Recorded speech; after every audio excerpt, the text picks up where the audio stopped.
പ്രിയപ്പെട്ട സുഹൃത്തുക്കളെ, എല്ലാവർക്കും നമസ്കാരം. ദി റെഡ് ടെറർ എന്ന ഒരു പ്രസൻറ്റേഷൻ സീരീസ് ആരംഭിക്കുകയാണ്. ഒരു ചരിത്ര കഥയാണിത്.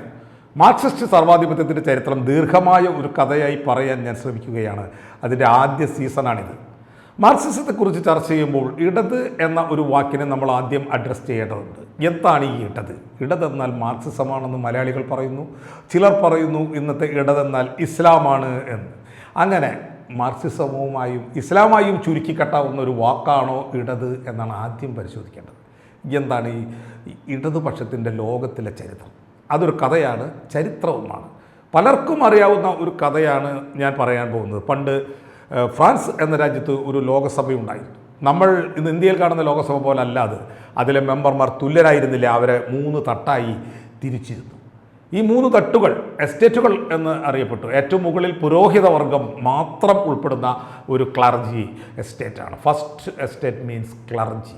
അതിന് താഴെ ഉന്നത കുലജാതർ ഉൾപ്പെടുന്ന നോബിൾ എസ്റ്റേറ്റ്, അതായത് second estate means noble estate. അതിന് താഴെയാണ് ഈ ബഹുഭൂരിപക്ഷം വരുന്ന ആളുകൾ ഉൾപ്പെടുന്ന തേർഡ് എസ്റ്റേറ്റ്. തേർഡ് എസ്റ്റേറ്റിൽ അഭിഭാഷകരുണ്ടായിരിക്കും, അന്നത്തെ ഡോക്ടർമാരുണ്ടായിരിക്കും, കച്ചവടക്കാരുണ്ടായിരിക്കും, ബൂർഷാസി എന്ന് നമ്മൾ വിളിക്കുന്ന പുതിയ നഗര സംരംഭകരും ഉണ്ടായിരിക്കും. അതുപോലെ ശില്പികളുണ്ടായിരിക്കും, കർഷകരുണ്ടായിരിക്കും. കർഷകർ 2 തരമുണ്ട്. ഒന്ന് ഫ്രീ പെസൻസ്, അവർക്ക് സ്വന്തമായി നിലമൊക്കെ ഉണ്ട്. 2 ജന്മിയുടെ നിലത്തിൽ പണിയുന്നവർ, ഇവരെ വില്ലന്മാർ അഥവാ സർഫുകൾ എന്നാണ് വിളിച്ചിരുന്നത്. വില്ലന്മാരുടെ സാമൂഹ്യ സ്ഥാനം എന്ന് പറയുന്നത് അടിമയേക്കാൾ മുകളിൽ, എന്നാൽ സ്വതന്ത്ര കർഷകരെക്കാൾ താഴെ. ഇവർ കൃഷി ചെയ്തുകൊണ്ടേയിരിക്കണം എന്നൊരു വ്യവസ്ഥ എല്ലാ യൂറോപ്യൻ രാജ്യങ്ങളിലും ഉണ്ടായിരുന്നു. കാരണം ഇവർ പണിയെടുത്തില്ലെങ്കിൽ മറ്റുള്ളവർ പട്ടിണി കിടക്കും. അതുകൊണ്ട് ഒരു തരത്തിലുള്ള ഫോഴ്സ്ഡ് ലേബർ തന്നെ അവരെ കൊണ്ട് ചെയ്യിച്ചിരുന്നു. അത്ഭുതപ്പെടുത്തുന്ന ഒരു കാര്യം എന്താണെന്നാൽ സമൂഹത്തെ ഊട്ടിയിരുന്ന ഈ മനുഷ്യരെ സുഖിച്ചിരുന്ന മേലാളർ വിളിച്ചിരുന്നത് വില്ലന്മാർ എന്നായിരുന്നു. അപ്പോൾ തേർഡ് എസ്റ്റേറ്റ് പ്രതിനിധാനം ചെയ്തിരുന്നത് സാധാ മനുഷ്യരെ ആയിരുന്നു എന്ന് നമുക്ക് മനസ്സിലാക്കാൻ കഴിയും. ഫ്രാൻസിലെ 98% പേരും ഈ സാധാരണക്കാർ തന്നെയായിരുന്നു. ബൂർഷാസി എന്ന പുത്തൻ പണക്കാരനും തേർഡ് എസ്റ്റേറ്റിൽ തന്നെ ആയിരുന്നു. ബൂർഷാസിയെ ഉന്നത കുലജാതർ അക്കാലത്ത് അവരുടെ കൂട്ടത്തിൽ കൂട്ടിയിരുന്നില്ല. ബൂർഷ എന്ന വാക്കിൻ്റെ അന്നത്തെ അർത്ഥം സാധാരണക്കാരൻ എന്നായിരുന്നു. കർഷകനും തൊഴിലാളിയുമല്ലാത്ത ഒരു സാധാരണക്കാരൻ. അധ്വാനിക്കുന്നവർക്കൊപ്പം തന്നെയായിരുന്നു അവരുടെ സ്ഥാനം. മുതലാളിയെ നമ്മളെങ്ങനെ പണിക്കാരുടെ കൂട്ടത്തിൽ കൂട്ടുമെന്ന് ചോദിച്ചാൽ യൂറോപ്പിൽ ബൂർഷാസിയുടെ ഉത്ഭവം എങ്ങനെയായിരുന്നു എന്ന് കൂടി നമ്മളിവിടെ പറയേണ്ടി വരും. ഗിൽഡുകളിൽ നിന്നാണ് ബൂർഷാസിയുടെ ഉദയം. ഗിൽഡ് എന്ന് പറഞ്ഞാൽ അക്കാലത്തെ തൊഴിൽ മേഖലയിലെ വിദഗ്ധ തൊഴിലാളികളുടെ ഒരു കൂട്ടായ്മയാണ്. അന്നത്തെ മനുഷ്യർക്ക് ആവശ്യമുള്ള സാധനങ്ങൾ ഉൽപ്പാദിപ്പിച്ചിരുന്ന വിദഗ്ധരായ കൈവേലക്കാരുടെ സംഘങ്ങളാണത്.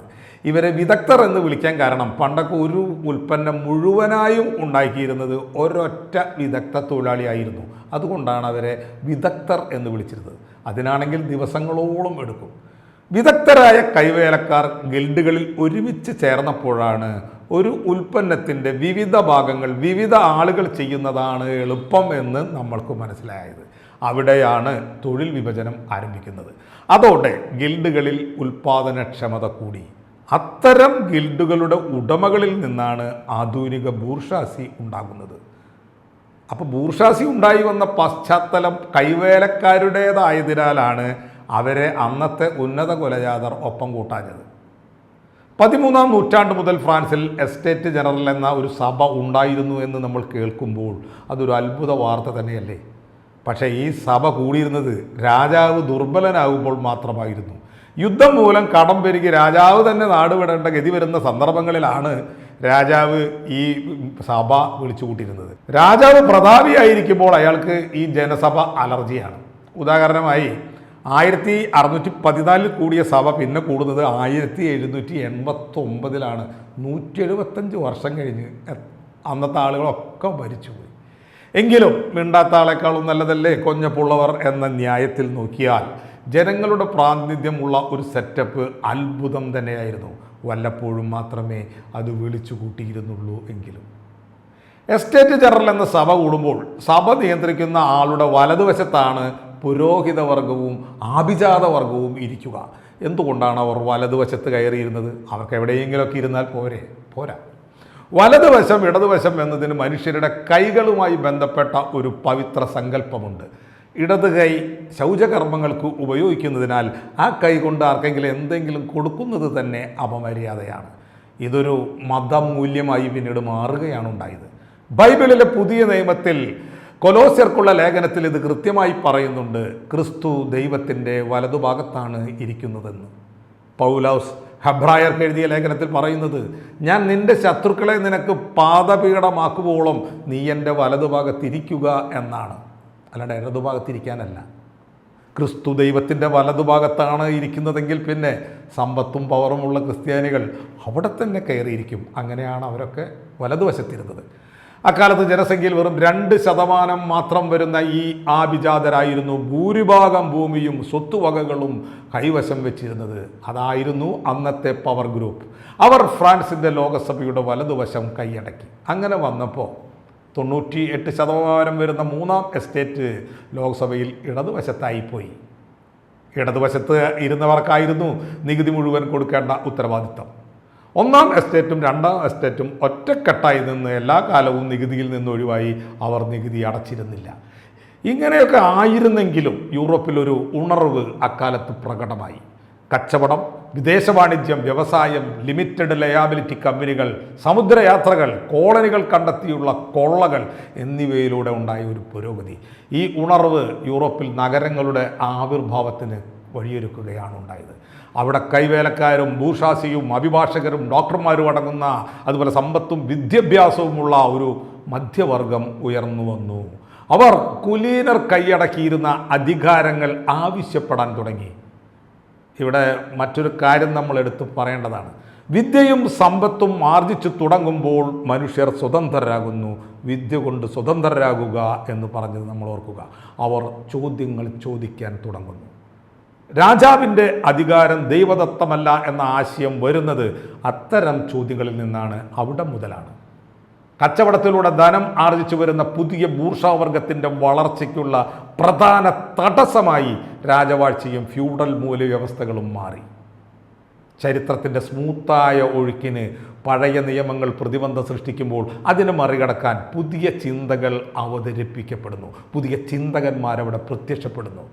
റൂസോ എന്ന ചിന്തകൻ, നമുക്ക് അദ്ദേഹത്തെപ്പറ്റി സംസാരിക്കാം. മനുഷ്യരെ കാലാകാലം ഭരിക്കാൻ ദൈവം ആരെയും തിരഞ്ഞെടുത്തിട്ടില്ല എന്ന് റൂസോ അസന്നിഗ്ധമായി പ്രഖ്യാപിച്ചു. 1762 അദ്ദേഹത്തിൻ്റെ വക ഒരു പുസ്തകം പ്രസിദ്ധീകരിക്കപ്പെട്ടു. സോഷ്യൽ കോൺട്രാക്റ്റ് എന്നായിരുന്നു ആ പുസ്തകത്തിൻ്റെ പേര്. അധികാരം ദൈവദത്തമല്ല, ദൈവമല്ല രാജാവിന് അധികാരം കൊടുത്തത് എന്ന് റൂസോ പറഞ്ഞു. ദൈവമല്ല രാജാവിന് അധികാരം കൊടുത്തതെങ്കിൽ പിന്നെ ആരാ കൊടുത്തത്? റൂസോ പറഞ്ഞു, ആ അധികാരം അതൊരു എഴുതപ്പെടാത്ത ഉടമ്പടി മാത്രമാണ്. ഒരു വ്യക്തിയും ആ വ്യക്തികളെല്ലാം ചേർന്ന സമൂഹവും തമ്മിലുള്ളൊരു ഉടമ്പടിയുണ്ട്. അത് എഴുതിയുണ്ടാക്കിയ ഉടമ്പടിയല്ല, അദൃശ്യമായ ഉടമ്പടിയാണ്. എനിക്കും എൻ്റെ വസ്തുവകകൾക്കും സർക്കാർ സംരക്ഷണം നൽകുകയാണെങ്കിൽ സർക്കാരിൻ്റെ നിയമങ്ങൾക്ക് വിധേയമായി ഞാൻ ജീവിക്കാമെന്ന് ഒരു വ്യക്തി ചിന്തിക്കുന്നു. ഇങ്ങനെയാണ് സർക്കാരിനും രാജാവിനും ഗോത്ര നേതാവിനുമൊക്കെ അധികാരം കിട്ടുന്നത്. അല്ലാതെ ദൈവം അധികാരം ആർക്കും കൊടുക്കുന്നില്ല. അധികാരം ദൈവദത്തമല്ല. നേരിട്ടോ അല്ലാതെയോ ആകട്ടെ, ജനങ്ങളുടെ സമ്മതം ഓരോ ഭരണകൂടങ്ങൾക്കും ആവശ്യമാണെന്ന് റൂസോ സ്ഥാപിച്ചു. മനുഷ്യർ സ്വതന്ത്രനായി ജനിക്കുന്നു, എന്നാൽ എല്ലായിടത്തും അവൻ ബന്ധനത്തിലാണ് എന്ന് കൂടി റൂസോ പറഞ്ഞു വെച്ചു. ഈ ആശയമാണ് സമത്വം, സഹോദര്യം, സ്വാതന്ത്ര്യം എന്ന സമവാക്യമായി ഫ്രാൻസിലെ 3rd എസ്റ്റേറ്റിൻ്റെ ഉള്ളിൽ പടർന്നു പിടിച്ചത്. അവർ രാജാധികാരത്തിനെതിരെ സംസാരിച്ചു തുടങ്ങി. രാജാധികാരത്തെ നിലനിർത്തുന്ന പൗരോഹിത്യത്തിനെതിരെ സംസാരിച്ചു തുടങ്ങി. പ്രഭുവർഗം അനുഭവിച്ചു കൊണ്ടിരിക്കുന്ന പ്രത്യേക പദവികൾക്കെതിരെ സംസാരിച്ചു തുടങ്ങി. മതത്തെ രാഷ്ട്രീയ കാര്യങ്ങളിൽ വേർപ്പെടുത്തണമെന്നവർ ആദ്യമായി പറഞ്ഞു തുടങ്ങി. ഇപ്രകാരം പറഞ്ഞു തുടങ്ങിയവർ രാജാധിപത്യത്തിനെതിരെ സംസാരിക്കാൻ ധൈര്യപ്പെട്ടവർ, രാജാധിപത്യത്തെ നിലനിർത്തുന്ന പൗരോഹിത്യത്തിനെതിരെ അതിനിശിതമായി വിമർശിച്ചവർ, മനുഷ്യരെ തട്ടുതട്ടായി വിഭജിച്ച് നടത്തുന്ന അസമത്വത്തിനെതിരെ സംസാരിച്ചിരുന്നവർ, അവരെല്ലാം ഫ്രഞ്ച് അസംബ്ലിയുടെ ഇടതുവശത്താണ് ഇരുന്നിരുന്നത്. അതുകൊണ്ടാണ് പിൽക്കാലത്ത് ഇത്തരം ആശയങ്ങൾ പറയുന്നവരെ ഇടത് എന്ന് വിളിച്ചു പോകുന്നത്. മാറ്റത്തിനു വേണ്ടി വാദിക്കുന്നവർ എന്ന അർത്ഥമാണ് അതിന്. ഇടതിനെ ഇംഗ്ലീഷിൽ പാർട്ടി ഓഫ് മൂവ്മെൻറ്റ് എന്ന് പറയുന്നു. സ്വാഭാവികമായും ഇതിൻ്റെ ഓപ്പോസിറ്റ് ആകുമല്ലോ വലത്. കാലാകാലങ്ങളായി തുടർന്നു വരുന്ന കാര്യങ്ങൾക്ക് അനക്കം ഉണ്ടാകരുത് എന്ന് ശഠിക്കുന്നവർ. പാർട്ടി ഓഫ് ഓർഡർ വേണമെങ്കിൽ ഇംഗ്ലീഷിൽ അങ്ങനെ പറയാം. അവരെന്നും പാരമ്പര്യത്തിൻ്റെ മഹിമയിൽ വിശ്വസിച്ചു. രാജാധികാരം ദൈവദത്തമാണെന്നവർ വിശ്വസിച്ചു. മനുഷ്യരെല്ലാവരും തുല്യരല്ലെന്നും ചിലരെല്ലാം സവിശേഷ ജന്മങ്ങളാണെന്നും അവർ കരുതിപ്പോന്നു. മനുഷ്യർ എഴുതി വയ്ക്കുന്ന എല്ലാ നിയമങ്ങൾക്കും അപ്പുറം ദൈവീകമായ ഏതോ നിയമങ്ങളുണ്ടെന്നും ആ നിയമങ്ങളെ തിരുത്താൻ മനുഷ്യർക്ക് അവകാശമില്ലെന്നും അവർ കരുതി. മതമില്ലെങ്കിൽ മനുഷ്യർ അസാൻമാർഗികളായി പോകുമെന്നും മതത്തിന് കീഴ്പ്പെട്ടു വേണം രാഷ്ട്രീയം പോകേണ്ടതെന്നും അവർ ശഠിച്ചു. സമത്വമെന്നത് പ്രകൃതിയിൽ ഇല്ലാത്തതാണെന്നും അർഹതയുള്ളതിൻ്റെ അതിജീവനമാണ് പ്രകൃതി നിയമമെന്നും അവർ വിശ്വസിച്ചു. വ്യക്തികൾക്ക് അവർക്കിഷ്ടപ്പെട്ട ഇണയെ കണ്ടെത്താൻ സ്വാതന്ത്ര്യമില്ലെന്നും കുടുംബമോ ജനിച്ച ഗോത്രമോ ആണ് അത് നിശ്ചയിക്കേണ്ടതെന്നും പൂർവികർ നിശ്ചയിച്ച പ്രമാണങ്ങളിൽ തൊട്ട് കളിക്കരുതെന്നും അവർ പറഞ്ഞു. ഇങ്ങനെയൊക്കെ വാദിക്കുന്നവരും മിണ്ടുന്നവരും വിശ്വസിക്കുന്നവരുമായിരുന്നു പണ്ടത്തെ വലതുപക്ഷവാദികൾ. എന്നാൽ ഇന്നത്തെ വലതുപക്ഷവാദികൾ ഇതിൽ കുറേ രീതിയിൽ മാറിയിട്ടുണ്ട്. അവർ കുറേ കാര്യങ്ങൾ മാറ്റിപ്പിടിച്ചിട്ടുണ്ട്. ജനാധിപത്യം ആധുനിക ലോകത്തിൻ്റെ നിയമമായതോടെ പഴയ രാജാധികാരവാദങ്ങളിൽ നിന്നവർ ഇടത്തോട്ട് വന്നിട്ടുണ്ട്. എങ്കിലും സമത്വം, സാമൂഹ്യനീതി തുടങ്ങിയ വിഷയങ്ങളിൽ അവരിപ്പോഴും വലതുവശത്ത് തന്നെയാണ്. നേരിട്ട് വലതുവാദം പറയുകയല്ല, മറിച്ച് ഒരു പ്രത്യേക രീതിയിൽ ഒളിച്ചു കടത്തുകയാണ് ചെയ്യുന്നത്. പൊതുവെ ഹ്യൂമനിസത്തിൻ്റെ മേൽക്കോട്ടിട്ടാണ് പുതിയ വലതുവാദം എന്ന് പ്രത്യക്ഷപ്പെടുന്നത്. പണ്ട് നാസികൾ അവരുടെ ആശയത്തെ പ്രചരിപ്പിച്ചത് എവല്യൂഷണറി ഹ്യൂമനിസം എന്ന പ്രൊപ്പഗൻഡയിലൂടെ ആയിരുന്നു. അതിൻ്റെ പുതിയ വെർഷനാണ് ഇവരുടെ ഹ്യൂമനിസം. വലതുപക്ഷ ആശയങ്ങളെ പുതിയ ജീവശാസ്ത്ര സിദ്ധാന്തങ്ങളുമായി കൂട്ടിച്ചേർത്ത് തയ്യാറാക്കിയെടുത്ത ഒരു പ്രത്യേകതരം എലൈറ്റ് ക്ലാസ് മാനവികതയാണ് ഇവരൊക്കെ വിളംബരം ചെയ്യുന്നത്. അതിനായി 80-20 റൂൾ പോലുള്ള സിദ്ധാന്തങ്ങൾ അവർ അവതരിപ്പിക്കുന്നു. അതിൻ്റെ അടിസ്ഥാനത്തിൽ അവർ ഇങ്ങനെ പറയുന്നു: അസമത്വം ഒരു പ്രകൃതി നിയമമാകുന്നു. ഒന്നും നേരിട്ടല്ലെന്ന് മാത്രം. ക്ലാസിക്കൽ ഇടതുമൂല്യങ്ങളെ ഭയപ്പെട്ടും ഒളിച്ചുമാണ് ഇന്നത്തെ വലതുവാദം നിലനിൽക്കുന്നത് എന്നാണ് നമ്മൾ മനസ്സിലാക്കുന്നത്. പലരും ഉള്ളിൽ വലതായിരിക്കാം, പക്ഷേ പുറത്തേക്ക് ഇടതുമൂല്യങ്ങൾ കാണിച്ചല്ലാതെ ഇന്ന് സമൂഹത്തിൽ നിലനിൽക്കാൻ കഴിയില്ല. അതാണ് ഇന്നത്തെ സ്ഥിതി. ജനാധിപത്യ ലോകത്തിൽ ഇന്ന് അത്രമേൽ ഇടതുപക്ഷ ചിന്തകൾക്ക് പ്രാധാന്യം കൈവന്നിരിക്കുന്നു. പൊതുവെ വലതുപക്ഷക്കാർ ഉയർത്തുന്ന ഒരു വാദമുണ്ട്: വലതുപക്ഷം ഇടതുപക്ഷം എന്ന വിഭജനമൊന്നുമില്ല, അതൊക്കെ വെറുതെ രാഷ്ട്രീയക്കാർ പറയുന്നതാണ് എന്ന്. ഇങ്ങനെ പറയുന്ന ആളുകളെ ശ്രദ്ധിച്ചാൽ മനസ്സിലാകും അവരിലധികം പേരും ജാതിവാൽ വെച്ച് നടക്കുന്നവരായിരിക്കും, അല്ലെങ്കിൽ ജാതിവാൽ വെക്കാൻ മാത്രം പ്രിവിലേജ് ഉള്ളവരായിരിക്കും. മാത്രമല്ല, സ്വന്തം കാര്യം വരുമ്പോൾ ഒരു പാരമ്പര്യ രീതികളും ഉപേക്ഷിക്കാത്തവരുമായിരിക്കും. ഈ വാദത്തിന് ചെവി കൊടുക്കുന്നവർക്ക് വേണ്ടി പറയുകയാണ്. ലോകത്ത് നിന്ന് എല്ലായിടത്തും ഉപയോഗിക്കപ്പെടുന്ന രണ്ട് പൊളിറ്റിക്കൽ സംജ്ഞകളാണ് ഇടതും വലതും. നിങ്ങളിപ്പോഴും മാധ്യമങ്ങളിൽ വായിക്കാറുള്ളത് ഗ്രീസിൽ ഇടതുകക്ഷിക്ക് മുൻതൂക്കം, അമേരിക്ക വലതുപക്ഷത്തേക്ക്, സ്വീഡനിൽ വലതുപക്ഷം അധികാരത്തിലെത്തി എന്നൊക്കെ തന്നെയാണ്. ഇതിൽ നിന്നും വ്യക്തമാകുന്നത് ഈ പ്രയോഗം കേരളത്തിൽ മാത്രം ഉള്ളതല്ല എന്ന് തന്നെയാണ്. വ്യക്തികളെ എളുപ്പത്തിൽ മനസ്സിലാക്കാൻ കഴിയാവുന്ന ഒറ്റ വാക്കുകൾ മനുഷ്യർ എളുപ്പത്തിൽ കൈവിടാറില്ല. ഇക്കാര്യം നമ്മൾ മനസ്സിലാക്കിയാൽ മതി. അതുകൊണ്ട് ഇതൊരു സർവ്വലോക പ്രയോഗമാകുന്നു. ഈ അടുത്ത കാലത്ത് തന്നെ 175ഓളം പഠനങ്ങൾ ഇടതു വലതിനെപ്പറ്റി നടന്നിട്ടുണ്ട്. ഇടതു വലതു പ്രയോഗങ്ങളിൽ കഥയില്ല എങ്കിൽ പിന്നെ എന്തിനാണ് ഇത്രയധികം പഠനങ്ങൾ നടക്കുന്നത്? മസ്തിഷ്ക തലത്തിൽ വരെയാണ് പഠനങ്ങൾ നടക്കുന്നത്. ഒരാളെങ്ങനെ ഇടതുപക്ഷക്കാരനാകുന്നു, എങ്ങനെ വലതുപക്ഷക്കാരനാകുന്നു, മസ്തിഷ്കത്തിൽ തന്നെ അത് തീരുമാനിക്കപ്പെടുന്നുണ്ടോ എന്നൊക്കെയാണ് പല പഠനങ്ങളും അന്വേഷിക്കുന്നത്. ചില പഠനങ്ങൾ സമർത്ഥിക്കുന്നത് മനുഷ്യർ അടിസ്ഥാനപരമായി വലതുപക്ഷക്കാരാണ് എന്നാണ്. ആ സെറ്റിക്കുമായി ജനിക്കുന്നവർ അസമത്വം പ്രകൃതി നിയമമാണ് എന്ന് വിശ്വസിക്കുന്നു. മനുഷ്യരിൽ കുലീനരും അധകൃതരുമുണ്ട് എന്ന് വിശ്വസിക്കുന്നു. സൗഭാഗ്യങ്ങൾ കർമ്മം കൊണ്ടും കർമ്മഫലം കൊണ്ടും സിദ്ധിക്കുന്നതാണ് എന്നവർ വിശ്വസിക്കുന്നു. ദുഷ്കർമ്മങ്ങൾ ചെയ്ത് ചാകുന്നവർ പുനർജനിച്ചാണ് താഴ്ന്ന ജാതിക്കാർ എന്നവർ വിശ്വസിക്കുന്നു. അധികാരം ദൈവദത്തമായിരിക്കാം എന്നവർ ഊഹിക്കുന്നു. രാജാവ് ദൈവത്തിൻ്റെ പ്രതിപുരുഷനാണ് എന്നവർ വിശ്വസിക്കുന്നു. ബ്രാഹ്മണൻ ഒരു പ്രത്യേക ജന്മമാണ് എന്നവർ കരുതുന്നു. സർവോപരി തെളിവന്വേഷിക്കാതെ വിശ്വസിക്കുന്നതിൽ അവർ വിശ്വസിച്ചു കൊണ്ടിരിക്കുന്നു. അതായത് ഇങ്ങനെയൊക്കെ ചിന്തിക്കുന്ന ഒരു വ്യക്തിയായി തീരാനുള്ള സെറ്റിങ്ങുമായാണ് പല കുഞ്ഞുങ്ങളും ജനിച്ചു വീഴുന്നതെന്നും ബാല്യകാലം മുതൽ ആരംഭിക്കുന്ന സോഷ്യൽ കണ്ടീഷനിങ്ങിലൂടെ അങ്ങനെ തന്നെ ആയിത്തീരുന്നുവെന്നും പല പഠനങ്ങളും പറയുന്നു. ഒരു വലതുപക്ഷക്കാരനായി ജനിച്ച വ്യക്തി പിന്നീട് യുക്തിപൂർവം ചിന്തിച്ചും പഠിച്ചുമാണ് ഇടതുപക്ഷ നിലപാടുകളിൽ എത്തുന്നത്. യുക്തിയേന്തി മനുഷ്യൻ്റെ ബുദ്ധിശക്തി ഖനിച്ചതിൽ ലഭിച്ചതില്ലാതില്ലൊന്നും ലോകവിജ്ഞാന രാശിയിൽ എന്ന് സഹോദരൻ അയ്യപ്പൻ പറഞ്ഞിട്ടുണ്ട്. എന്തായാലും മനുഷ്യർ എടുക്കുന്ന നിലപാടുകൾക്ക് പിന്നിലെ മസ്തിഷ്ക രാസപ്രവർത്തനങ്ങൾ എന്തെന്നൊക്കെ ശാസ്ത്രം വേഗം കണ്ടെത്തട്ടെ എന്നല്ലാതെ ഇക്കാര്യത്തിൽ ഒരു അവസാന തീരുമാനമൊന്നും പറയാറായിട്ടില്ല. പക്ഷെ ഒരു കാര്യം ഉറപ്പിക്കാം, ലോകത്തിലെ ഡിസ്കോഴ്സുകളിൽ ഇടതും വലതുമുണ്ട്. കേരളത്തിലെ സവർണരും അതുപോലെ ഉന്നത കുലത്തിൽ പിറന്നവരും അതൊന്നുമില്ല എന്ന് പറഞ്ഞതുകൊണ്ട് ലോകത്തെ ഡിസ്കോഴ്സുകളിൽ നിന്നും ലെഫ്റ്റ് റൈറ്റ് ഇല്ലാതാകാൻ പോകുന്നില്ല. സുഹൃത്തുക്കളെ, ഇടത് എന്ന വാക്കിൻ്റെ ഉത്ഭവം എന്താണെന്നും അതെങ്ങനെ ചരിത്രത്തിൽ രൂപപ്പെട്ടു എന്നു നമ്മൾ പറഞ്ഞു കഴിഞ്ഞു. ഇടത് എന്നാൽ ഇസ്ലാമിന് വേണ്ടി പ്രതിരോധം തീർക്കാനുണ്ടാക്കിയ ഒരു വാക്കല്ല. ഇടത് എന്നാൽ മാർക്സിസവുമല്ല. മാർക്സിസ്റ്റുകൾ ലോകത്ത് ഉണ്ടാകുന്നതിന് മുമ്പ് തന്നെ ഇടത് എന്ന വാക്കും അതിനൊരു അർത്ഥവും ലോകത്തുണ്ടായിരുന്നു. അതാണ് നമ്മൾ ഫ്രാൻസിലെ കാര്യങ്ങളൊക്കെ പറഞ്ഞത്.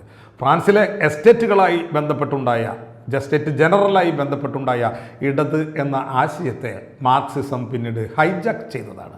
മാർക്സിന് പോലും അതിൽ പങ്കില്ല. സോവിയറ്റ് യൂണിയൻ്റെ ഏകാധിപതിയായിരുന്ന ലെനിനാണ് ഇടത് എന്നാൽ മാർക്സിസം എന്ന പ്രൊപ്പഗണ്ട ലോകത്തിൻ്റെ മുന്നിൽ അവതരിപ്പിച്ചത്. മാർക്സിസം നടപ്പാക്കുന്നു എന്ന് അവകാശപ്പെട്ടുകൊണ്ട് ലെനിൻ റഷ്യയിൽ സ്വന്തം ഏകാധിപത്യം സ്ഥാപിച്ചു. അതിനെ അദ്ദേഹം തൊഴിലാളി വർഗ സർവാധിപത്യം എന്ന ഒരു പേരിട്ട് പ്രചരിപ്പിക്കുകയും ചെയ്തു. മനുഷ്യ ചരിത്രത്തിൽ ഏതെങ്കിലും ഒരു ഭരണാധികാരി ചെയ്ത ഏറ്റവും വലിയ പ്രൊപ്പഗണ്ട മാർക്സിസ്റ്റ് പ്രൊപ്പഗണ്ട ആയിരുന്നു. ഹിറ്റ്ലർക്ക് പോലും ഈ റെക്കോർഡ് പൊളിക്കാൻ കഴിഞ്ഞിട്ടില്ല. ഇവിടെ മറ്റൊരു വിരോധാഭാസം കൂടി ചൂണ്ടിക്കാട്ടാനുണ്ട്. കേരളത്തിൽ കോൺഗ്രസ് എന്ന പാർട്ടി വലതാണ്. എന്നാൽ മാർക്സിസ്റ്റ് പാർട്ടി ഇല്ലാത്ത സംസ്ഥാനങ്ങളിൽ ആ പാർട്ടി ഇടതാണ്. BJP ആണ് അവിടെയൊക്കെ വലത്. ലോകത്തിൽ എല്ലായിടത്തും എന്നപോലെ കേരളത്തിലും ലെഫ്റ്റ് എന്ന വാക്കിൻ്റെയും റൈറ്റ് എന്ന വാക്കിൻ്റെയും ദുരുപയോഗം നടന്നുകൊണ്ടിരിക്കുന്നു. ഇന്ത്യയിൽ ബഹുകക്ഷി ജനാധിപത്യം കൊണ്ടുവരികയും ആവിഷ്കാര സ്വാതന്ത്ര്യം ജനങ്ങൾക്ക് നൽകുകയും പത്രസ്വാതന്ത്ര്യം അനുവദിക്കുകയും സമത്വം എന്ന ആശയം ഭരണഘടനയിൽ എഴുതി ചേർക്കുകയും ചെയ്ത കോൺഗ്രസ് എന്ന കക്ഷിയെ വലത് എന്നാണ് നമ്മൾ മലയാളികൾ വിളിക്കുന്നത്. ഈ വിഷയം കൂടുതൽ ചർച്ചകൾക്കായി വിട്ടുകൊണ്ട് നമുക്ക് മാർക്സിസവും ഇടതുമായുള്ള ബന്ധം പരിശോധിക്കണം. മാർക്സിന് മുമ്പുള്ള ഇടതു പ്രസ്ഥാനങ്ങൾ എന്താണെന്ന് നമ്മൾ മനസ്സിലാക്കണം. അതിനായി അടുത്ത എപ്പിസോഡിനായി കാത്തിരിക്കൂ. നന്ദി, നമസ്കാരം.